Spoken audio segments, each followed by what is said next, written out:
hear from everybody who they are. So Kelly Fisher, you are up next. Hi, I'm Kelly Fisher, and I am a parent from Glencoe Elementary, so I'm brand new. Welcome. Thanks. Dana White. I'm Dana White. I'm the Director of Planning and Real Estate for the district. And sorry, Dana, that I mispronounced your name. I'll get it right. Quite all right. There's lots of Danas and Danas in this district. And Sarah Kincaid. Hello, I'm Sarah. I'm a returning member. I was representing Arleta, and I will now be representing the neighborhood aspect of Kellogg. Awesome, thanks. Angelica Cruz. Hi, I'm Angelica Cruz. I'm the principal at Creston. Hi, Josh Cody. Hi, I'm Josh Cody. I'm a parent at Creative Science. Welcome. Beth Kavanaugh. Hi there, I'm Beth Kavanaugh. I will next year have both a 6th and 8th grader at Hosford Middle School. Thanks. Hi, I'm Ellie Russell, and I'm a parent at Marysville. I also have a kindergartner at Bridger in the Spanish DLI. Great, thanks. Dan Froelich. And I'm Deanne Froelich, and I'm the principal at Lewis. Hello. Hello. And I'm going to try, there's a few folks moving around on my screen. I think people are turning on and off their camera. So if I miss anybody, I apologize just because things have moved. So I'm going to try to hit everybody. And if I miss anyone, I'll ask at the end. Mike Rowell. Hi there, I'm Mike Rowell, principal at Lane Middle School. Hi. Dee Reddy. There, I'm Dee Reddy. I have 2 kids currently at Bridger in 3rd and 5th, and we'll have a 6th grader at Kellogg next year and a 4th grader at Bridger next year. Good to see you. Carly Lefferts, are you able to come on? Yeah, I'm able to come on, but my phone, I am calling from or here from my phone, and my phone does not allow me to do video anymore since there was an update. So I apologize. I'm not trying to be incognito. So I'm Carly Lefferts, and I'm the special education program administrator that's helping to support the social emotional skills classrooms along with learning centers in Portland Public Schools. Thank you all for letting me join. So. Thanks. And I'm not sure if I'm pronouncing your name correctly, but Marcella Toupé? Sorry, yeah, you're saying right, Marcella Tupayachi. I don't know if it shows like my whole last name. Off the last part, I'm sorry. Don't worry, we're good. So my name is Marcella Tupayachi. I work for Latino Network. My position is the Family Engagement Specialist. I work with the schools of Lane, Lent, and Franklin High School. Awesome, thanks. Sarah Fish? Hi, my name's Sarah Fish, and I'm the principal at Kelly Elementary. Hello, Seth Johnson. Hey, I'm Seth from Woodstock Elementary, principal there. Hi. Director Rita Moore. Rita Moore, school board for another month. Evening. Jackson Weinberg. Hi, I'm Jackson. I'm a student at Cleveland High School, but I went to Hosford Middle School. My elementary school was Woodstock Elementary School, and I'm on the district student council, and next year I'll be on the school board. Great to have you back with us. And I've got somebody listed as Otis 2, who I think is from our tech department. And Obzi. And did I miss anybody as folks were turning on and off cameras? All right, well, I appreciate having everybody here with us this evening. I'm going to put the Jamboard into the chat for us. So we are, oh, sorry, go ahead. Some of us just got assigned here, so. Oh, welcome, Dr. O. Do you want to reintroduce yourself, just in case anybody wasn't able to join at the beginning? Yeah, hi, anybody hear me? Oh, hi, I think this must be Obzi. Hi, good evening. Yeah, I'm Dan and my wife Habir. I don't know why they asked us to change the name on screen. Yeah, other group, but we're parent and we part of the coalition from Lance School. And yeah, we have 4 kids. Middle school and Nazar. And the 3, 1st grade, 3rd grade, and 1st grade. Awesome. Glad you're here. Thank you. Thank you for being here. Thank you. And Dr. O, you had just popped in. Do you want to reintroduce yourself in case anybody wasn't here at the beginning? Oh, all right. I'm Esther Mogbe, one of the regional superintendents in PPS. And was there anybody else who didn't, oh, Michael Bacon, I think I just just- popped I in just- also. We were just distributed. So Michael Bacon with dual language, director of dual language. So excited to be here. Evening, and John Lyons also just popped in. Hello, everyone. John Lyons in the PPS Planning and Real Estate Department. Welcome. And is there anybody else that I missed? All right. So I put into the chat the Jamboard, and I don't know if folks who were popping in got a chance to be able to see that yet. So I'm going to put it back in there again. So we are the Columbia room. And so what we're asked to do is really just to look back at the charter and to give some feedback in 3 different areas. So one is strengths, one is areas for improvement, and one is suggestions for the charter. So we are slides 4, 5, and 6. And I'm going to just share my screen for a second so that folks can see. If you're not really super familiar with Jamboard, you just click through using these arrows and you can just record your thoughts directly. I know that the last time that we met that we had some members who preferred to kind of talk first and then write things on the Jamboard second, and we had other members who preferred to write things on the Jamboard first and then talk second. So we'll try to mix it up and do some of both of those things. I did want to also just put the charter with the notes that some of our coalition members have already shared on it back into the chat as well.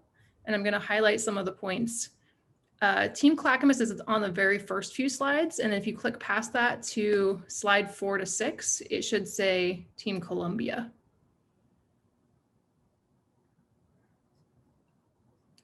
And so the very first thing that you'll see on when you get to Team Columbia is the strengths in the charter. That's on slide 4. Let me know if anybody's having trouble accessing that. And then the second document that I put back into the chat is just the charter itself, which I know was shared with folks before and has some notes that people had suggested.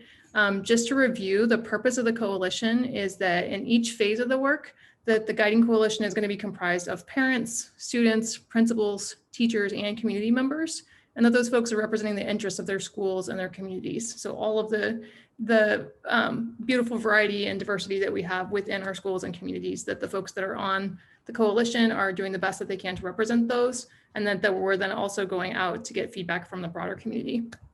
So the coalition is meeting to review and discuss the proposed scenarios, and then PPS will use the feedback from the coalition to refine the scenarios so that, again, the wider community can consider it. A reminder that the goals are primarily to establish feeder patterns for strong enrollment across Lane and Harrison Park middle schools, and that may encompass boundary changes, DLI program placement, feeder pattern changes, or any of those 3 or a combination. We also are going to be looking at providing a neighborhood school for Harrison Park K-5 students and thinking about where that may be. We know that that's likely to impact creative science as well. And we're looking for some more feedback on what will be considered viable as an alternative there. And I'm not going to go through the entire charter, but I just wanted to highlight those pieces. And I wonder if anyone has any questions before we enter into some feedback on the Jamboard.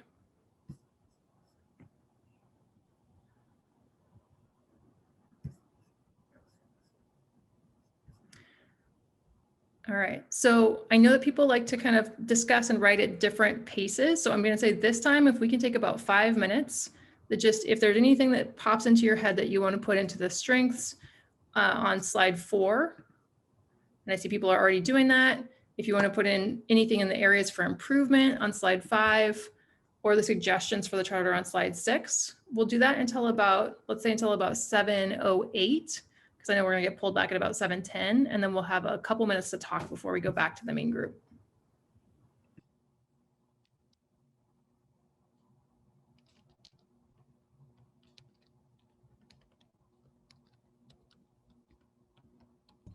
Hi, I'm so sorry I'm late. This is Adrielle. I'm in transit. Hi, good evening. I can hear and I can respond because I have hands free, but I am driving. So, sorry, did you say Adrielle or Adrielle? Adrielle. Okay, Adrielle, would you like us to record anything for you on the slides, the areas for improvement, the strengths, or any other area? If you've already been recording, that would be great. I can just look at the link later. But Okay. I just wanted to honor. honor your time and let you know that I'm here and ready. And thank you so much. Glad to have you with us. Thank you.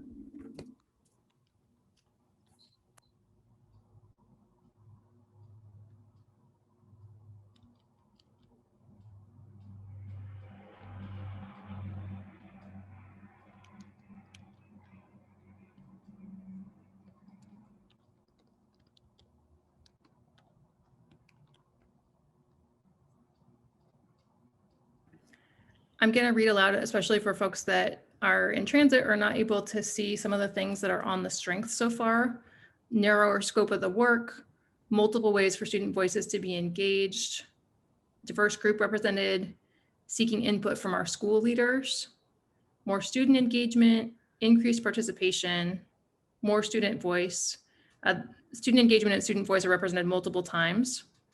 Appreciate the addition of more at-large members from stakeholder groups. Really happy to see structured intentional engagement strategies for families and students. Under the areas for improvement, some things so far: define consensus. We must consider impact to our elementary programs. If enrollment in schools is too small, we will not be able to run programs effectively. And more clarity in the order of importance. In phase 1, we focused on the RESJ lens, but the ultimate result prioritized historical assignments and expectations in the end. And so far, we don't yet have suggestions, although I would assume that the areas for improvement might also function as suggestions. Let's take a couple more minutes for folks to be able to record. And what was the what's the guiding focus for this breakout room? So in this breakout room, we're supposed to be looking at the charter. So both the goals of the charter, the way that the charter is structured, the purpose, the elements, the goals, and to provide feedback on that. Would it be helpful for me to go back and recap the goals and the key pieces again? If you wouldn't mind. Sure, no problem. So the coalition purpose is that parents, students, principals, teachers, and community members come together as the guiding coalition to represent the interests of their schools and communities, and that the SEGC meets regularly to review and discuss the proposed scenarios and then take those back to PPS, who will then refine them into a proposal to be considered by the wider community. So that's the coalition purpose, and it was adopted by the board on May 25th. The goals are to establish feeder patterns that support robust enrollment across middle schools, specifically Lane and then Harrison Park, which will convert to a middle school in 22-23. And we know that 3 things may be necessary for that, any combination of the 3: feeder pattern changes, boundary changes, or DLI program placement. And then secondly, we know that Harrison Park K-5 students are going to need a neighborhood school, and that may impact creative science and where that program is housed.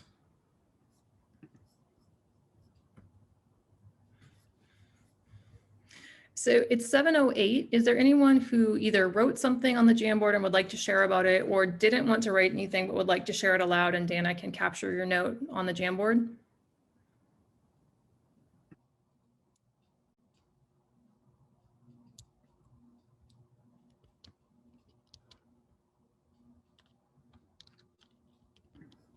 I'm also going to go back and look at the Jamboard again and see if there's anything else that I may not have shared. Another thing that was added to the strengths in the charter: families from all communities have the opportunity to voice opinions. And I'm not sure if this one is new, but appreciate the addition of more at-large members from stakeholder groups, the co-convening and co-designing of an equity-centered engagement process. Those are things that were added to the strengths in the charter. And then under areas for improvement, add students as voting members, intentionality around the student experience and how that's impacted by enrollment, include Apano and NEA as at-large reps. We must consider impact to our elementary programs. If enrollment in schools is too small, we will not be able to run programs effectively. More clarity and the order of importance. In phase 1, we focused on the RESJ lens, but the ultimate result prioritized historical assignments and expectations in the end. How will we recruit for the middle schools to increase their enrollment? What's the plan for integrating DLI programs into middle schools? Having actual targets for robust enrollment, strategies to overcome bias towards and against certain schools and neighborhoods to help facilitate meaningful boundary changes, and define co-chairs better, especially around the how. We're getting a 5-minute warning that we should assign someone to report out for our group, so we'll do that in just a second. Under suggestions, we have a clear statement of how we will build enrollment at the elementary school, create voting blocks such as students, consider consolidating schools, a clear statement of the order of importance of the various principles of the charter, like when 2 goals are in conflict, which principle should have greater weight, and include consideration of the placement of special education focus programs to ensure full inclusion in neighborhood middle schools. So again, we've got about 5 minutes remaining, so I'm going to invite anybody who'd like to share either about something that they wrote or maybe a response to something that they saw that someone else wrote. Anything you'd like to clarify? I would be interested in understanding better what the co-chair roles are intended to do in this process. I was also a little confused about that. Dr. O, would you want to speak to that? Yes, I can definitely speak to that. So one of the things that I think that we realized during phase 1 is that this was a very time-consuming process for a lot of people. And because of that, sometimes it was hard to sustain a level of consistency with the same representation. So we figured that if we do have a co-chair who would share in the responsibility of attending, gathering information, making sure the information gets to the right quarters. If one person can do it, at least there's somebody else there, that would be maybe a preferred role for the committee. That said, it was just, we thought about it in light of what happened in phase 1. We're not saying it has to be so in phase 2, but it is something that we thought would help alleviate the burden that a person might face as a result of the extended hours they spend in these sessions. So that was just what that was about. Thank you. Sure. Are there other clarifying questions or things that people would like to comment on or extend on? Who will qualify as being able to run like as a co-chair? Well, we were actually thinking of having a community member. But if you have other suggestions, that's fine too. And Dr. O, when you say a community member, who's included in that? Parents, community-based organization members who probably work at schools, anybody that's not a PPS staff. Maybe that's an easier way to describe the group. Thanks.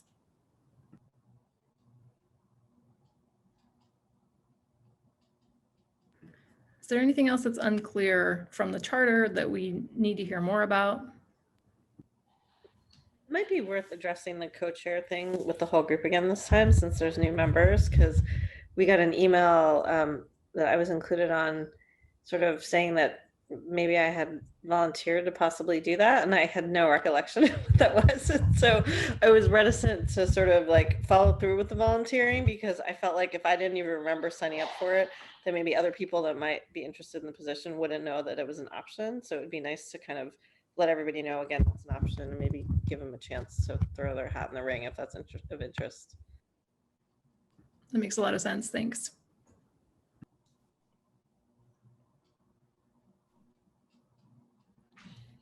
I spent, sorry, it's Josh. I spent phase 1 trying to be pretty independent. This time, creative science is definitely, I'm going to try to rally for my community and see what I can do to help, the entire Southeast.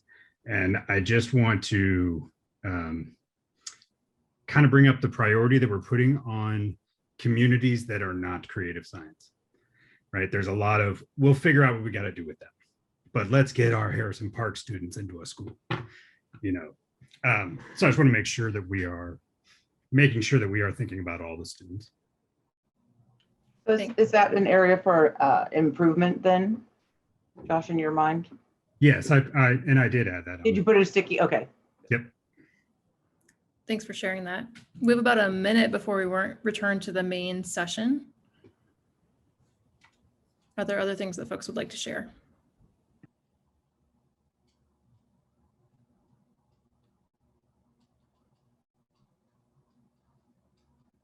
And also, if you don't want to share aloud, but you'd like to add another post-it, feel free to add another post-it to the Jamboard.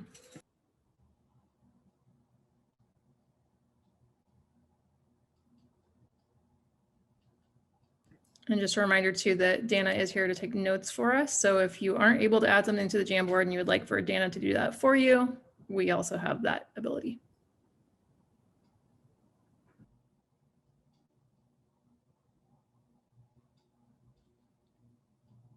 We'll be whisked away in a second, but glad to get to be here in the small group with you, and we'll see you again in a little bit for our second breakout.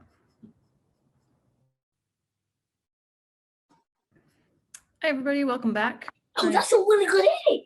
Hi, sorry. We're doing homework too. Mommy, look, this is I'm putting the RESJ lens back in the chat so that folks have a chance to take a look at it. So I don't know about you, but I know for me, a lot of times if I'm listening, I have a hard time processing reading at the same time. So I figure if we could maybe take 3 or 4 minutes to read, and then we can start talking through the questions, and Dana's going to take some notes. Anyone have any concerns about that? Oh, you don't have access. Well, let's see if we can get that for you. Hold on one second. I'm wondering if there's anybody in here right now who has the capacity to grant access. It doesn't look like there is. So let me see about who can help with that. Actually, I'm going to go ahead and instead, since we don't have time to go find that, I'm just going to present and I'll go ahead and share it on my screen. And we've got lots of stuff going on here. So here is the lens.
I want to point out the theory of action that's focused on Black and Indigenous students and calls out institutional and cultural racism that's embedded in our system and asks us to take action to disrupt that racism. So here's the theory of action. Would somebody actually be willing to read this theory of action aloud?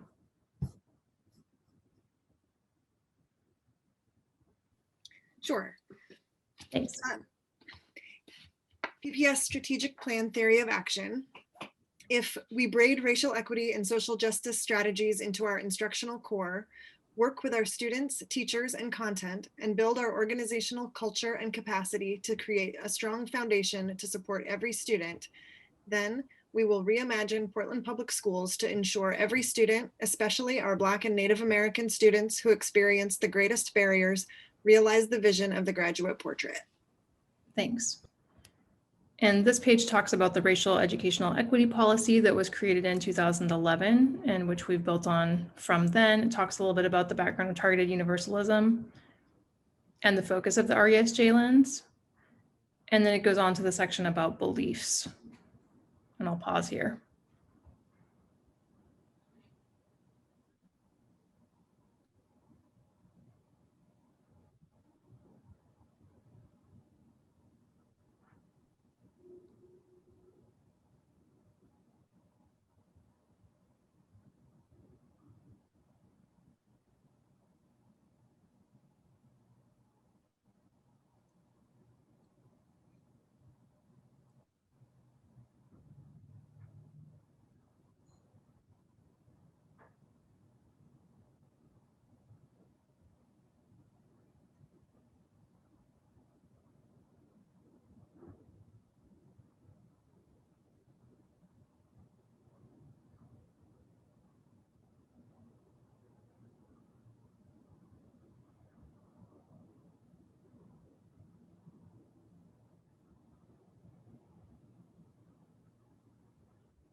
And then finally, the lens itself.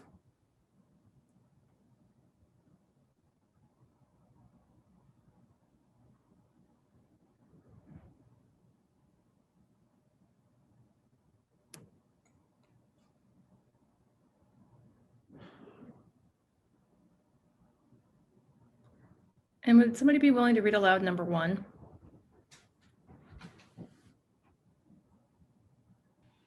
I can read. Describe the proposed action, desired results and outcomes, and connection to PPS vision. A graduate of Portland Public Schools will be a compassionate, critical thinker, able to collaborate and solve problems, and be prepared to lead a more socially just world. Surface any assumptions. Thanks. Could somebody take number 2? I can do it. How have you intentionally involved external stakeholders who are also members of the communities affected by this policy, program, practice, or decision? A, is there stakeholder support or opposition to the proposal? Why? Thank you. And somebody else, number 3? I can do it. How does the proposed action expand opportunities for racial equity and social justice? A, how are Black and Native student groups affected?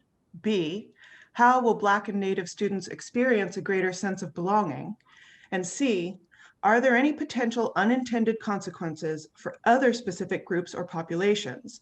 Are there strategies in place to mitigate any negative impacts? Thank you. Number 4? I can take that one.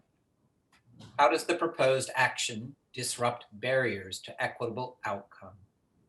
A, what element of systemic racism or cultural narrative is being disrupted? Thanks. And number 5? I'd be happy to do that one. What information and data are you basing your decision or action upon? A, what data did you use to establish the need for the proposed action? B, what data or metrics will you collect or use to track impacts of the proposed action on the identified populations, baseline, and moving forward? Thank you. And number 6 is describe any changes you've made or will make to the action after applying this lens. We have a link to the Resg Dashboard. I'm not sure that it's active yet. I was trying to poke around in it during the presentation, and I think it may not be fully active yet. I know that folks don't have access to this document. So we'll take a look at that in more detail as we get into our work together. But just noting that there are several different categories of data that we want to be looking at, and I'll give you a second just to look over those for yourself.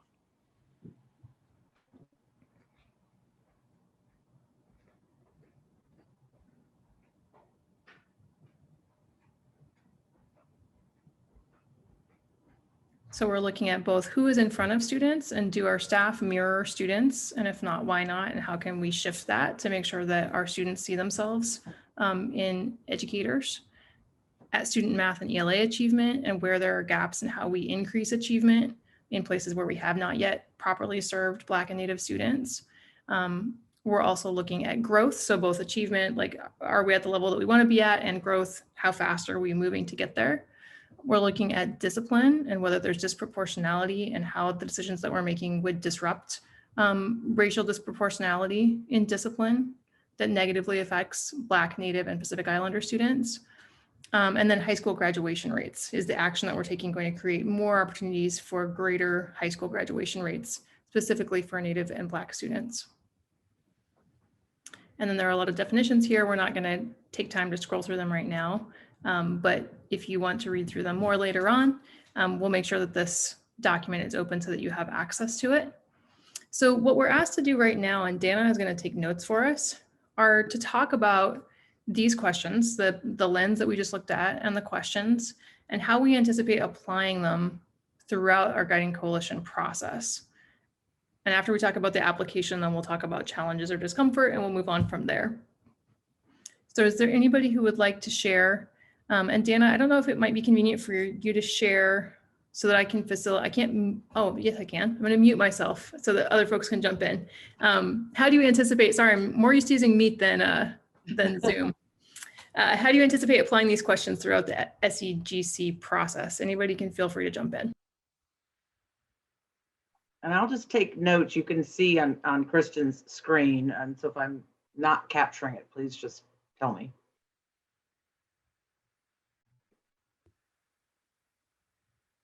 I feel like the first set of questions will be something that can be applied pretty regularly throughout the process.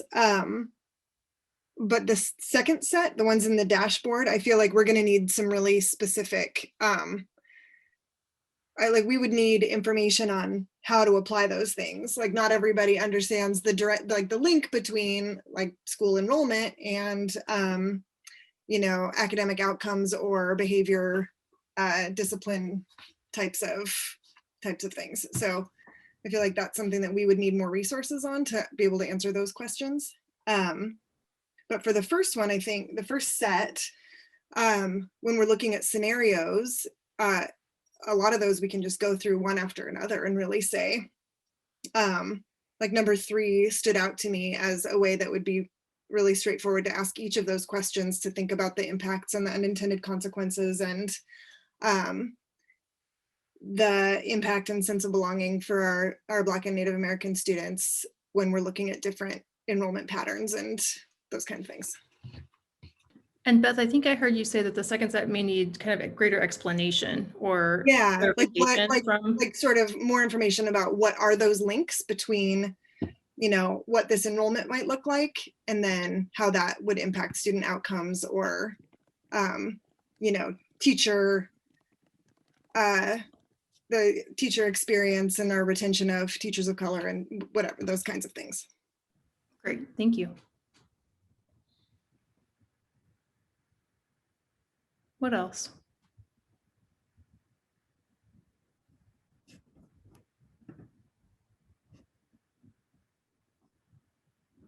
If you don't want to respond to the first one, there's also the second question about what you anticipate posing challenges or bringing up discomfort. Kristen, can you tell me where I can go in the emails that were sent out to us to find these questions? Because we can't see them when you're typing. Absolutely. I think that I'm going to see if there's anybody else in this room that can help us pull them up. I don't know if John, are you able to communicate with Nathan to see if we can get access through the email? Hey, or Kristen. Yep. Sorry, I just had an idea. I'll just make a copy of it and then share that with everybody in the Perfect. chat. Thanks so much. And in the meantime, I can put them back on the screen. It might be more helpful to have the questions up than it would be to have the notes up. Is that helpful in the meantime?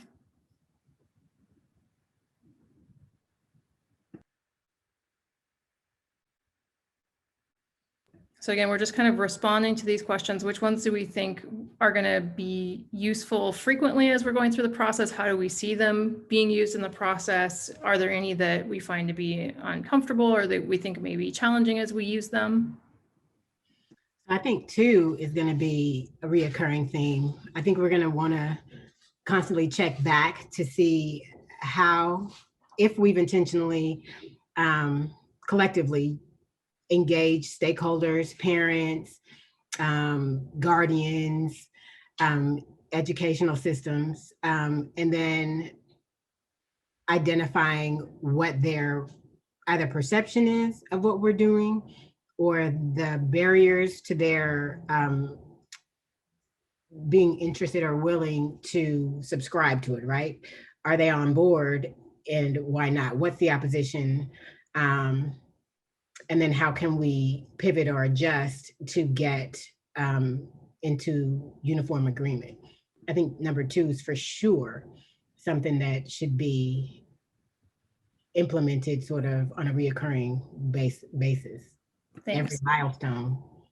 And is this, does this kind of accurately capture or be a recurring theme that we need to continue to review and assess to see if stakeholders are on board or we need to adjust?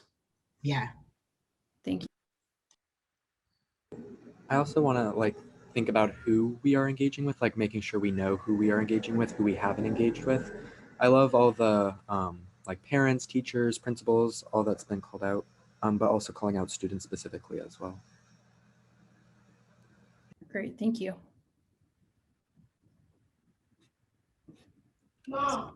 Students specifically. Are there other questions that folks feel need to be called out specifically as ones that we'll frequently rely on? Obviously, we want to be using all of them during the process, but anything that stands out to you?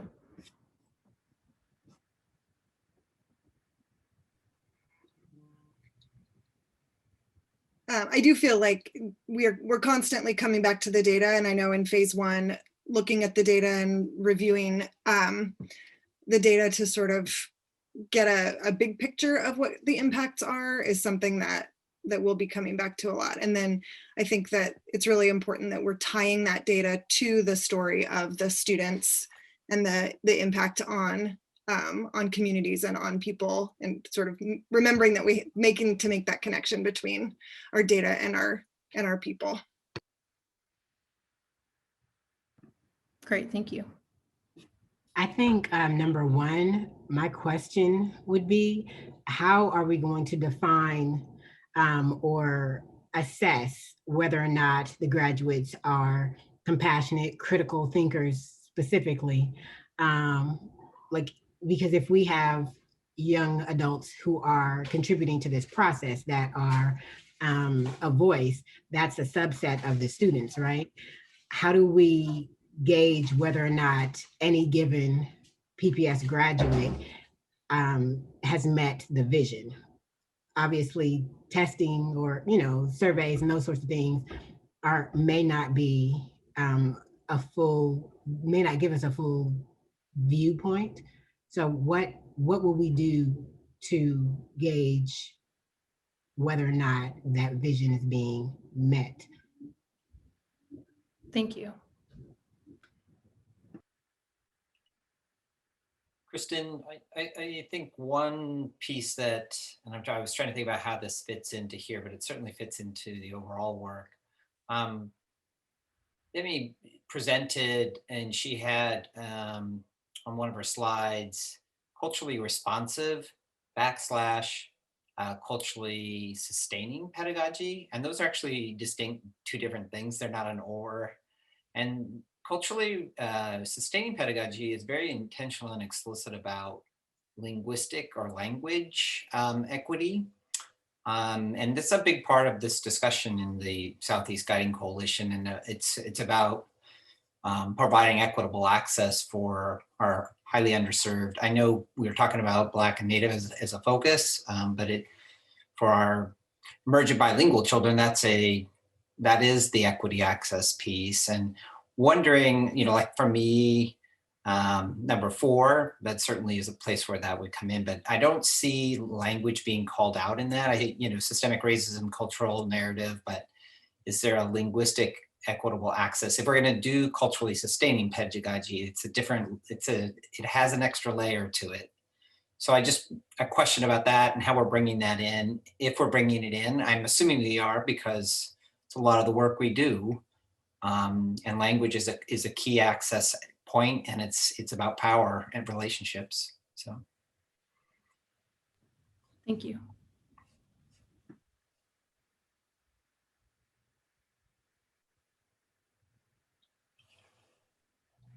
Not to dig into some of the scars from phase 1 that we all wear proudly, but applying this lens and looking at the Portland school system together with narrowing the focus to the Harrison Park and Lane enrollment, it's going to be very easy to sprawl and say we need to actually adjust this boundary, and then we need to. I mean, it's what we ran into in the first one, was that every decision, in order to undo years of doing this, was going to be massively impactful. So even though we've narrowed the scope, I can already see sprawl.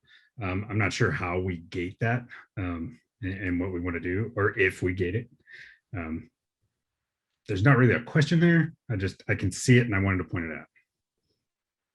And I think that goes back to what Adriel was sharing about going back to stakeholders continuously is going to be really important in the process, and going back to the original charge of the charter as well to help contain that sprawl.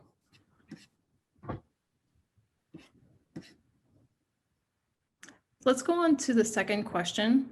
So the second question is, what questions do you anticipate posing challenges or bringing up discomfort as we talk about these really complicated issues?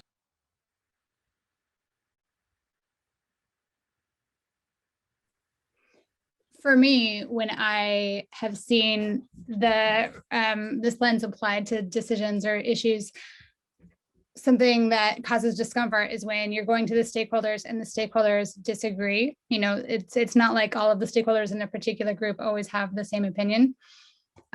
So for the coalition, it would be good to have some kind of idea.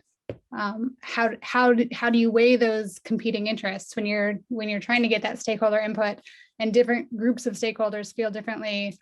How do you deal with that? Thanks. Yeah, I agree with Kelly. I think it's maybe it's question 6, the piece about change and describing change you've made or will make to the action. And I think that's something that when we look at you know, the data and when we hear the different perspectives, I think reflecting on our own perspectives and our own hopes for whether it's our school or our students or our community, really thinking about how we can change our thoughts or hopes around some of that. Thank you.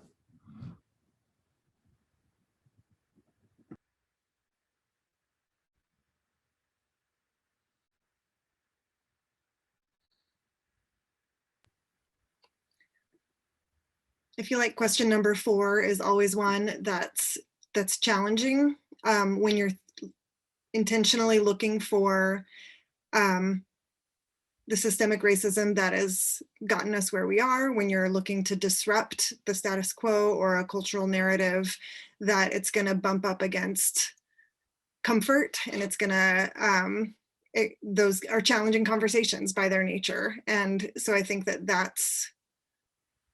that's an area where we'll need to be prepared for some, you know, for respectful conversation, but be prepared for some discomfort. I would agree with you there, because I guess my initial question right now would be, what are the cultural norms in the Harrison Park neighborhood, right? Like, what's going on there that is a comfort for that community that needs to be sustained? And if we don't know that, we're not going to know how these changes are going to impact it, because we won't know what it is, or how, after we know what it is, how to address any impact. Thank you.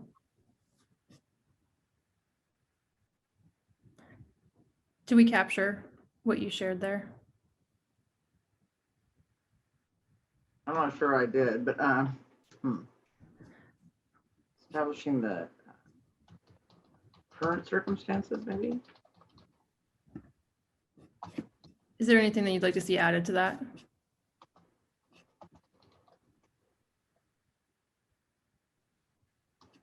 Try.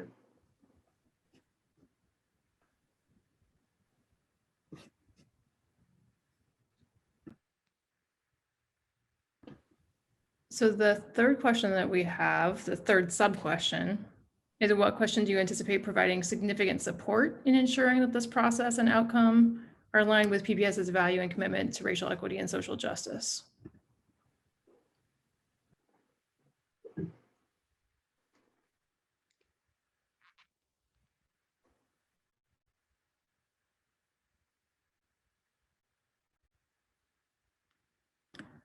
I feel like I would go back to number 2 again, in terms of folks who are not part of this coalition, but whose voices are essential to knowing what decisions should be made.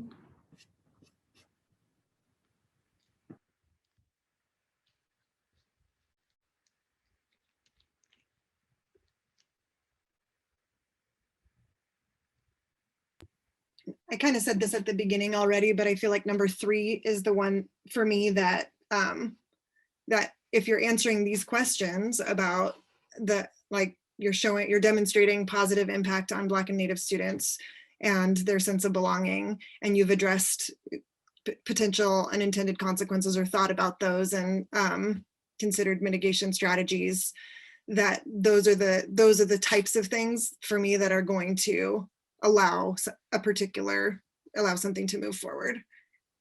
provide the rationale. Thanks. And we are getting a 5-minute warning also, just as a time check. I know that folks can see that on my screen, but.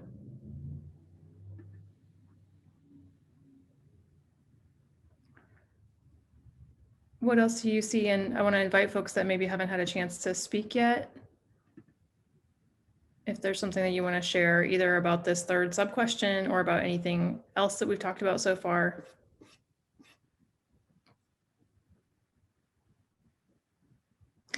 So let's go on to that third major question then. How will your small group and the Southeast Guiding Coalition stay in agreement while engaging in dialogue about the PPS racial equity and social justice lens? Which I think can be potentially a tough question too. And want to invite especially folks that haven't maybe had a chance to share yet to do so.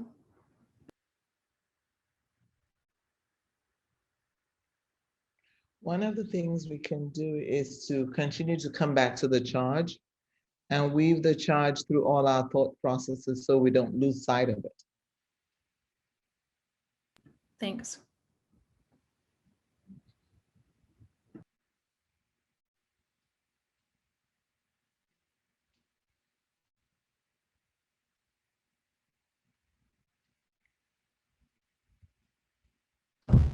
I think being mindful of the diversity and the experiences in our group as well. There are so many people here, so many people with different experiences. Some are teachers, some are parents, some are program facilitators. I think just honoring that as a source of wisdom as well will help us to stay in agreement. Thank you.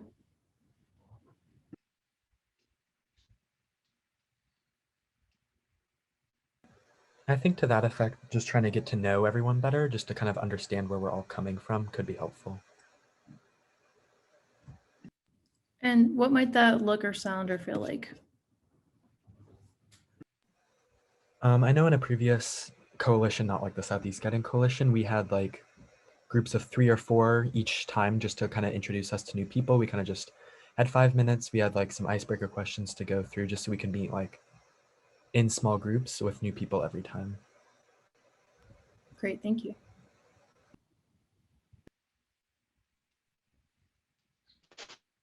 I wanted to share, sorry, I've had some connection issues. This is Carly. One of the things that I think is really important is just to at least spend some time walking in a neighborhood around the areas we're making decisions about. Even if it just, for a half hour or something like that, just taking a stroll to kind of see the neighborhoods and the different things that are there and the things that are not there as we make our considerations for the people that are in the areas. Thank you.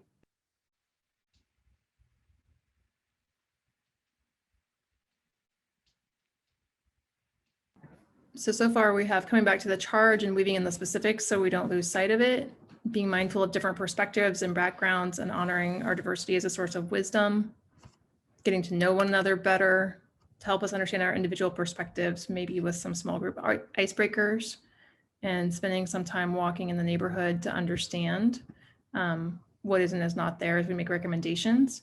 As you can see, we've got about a minute left. Is there anybody who wants to share? I assume we're going to be asked to share about our discussion as we come back to the big group. Is there anyone who wants to take that on?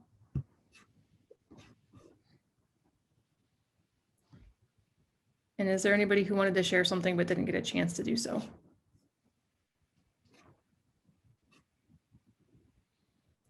Thank you again to everybody for sharing your input. I'm going to scroll back up so that we can see what we shared so far.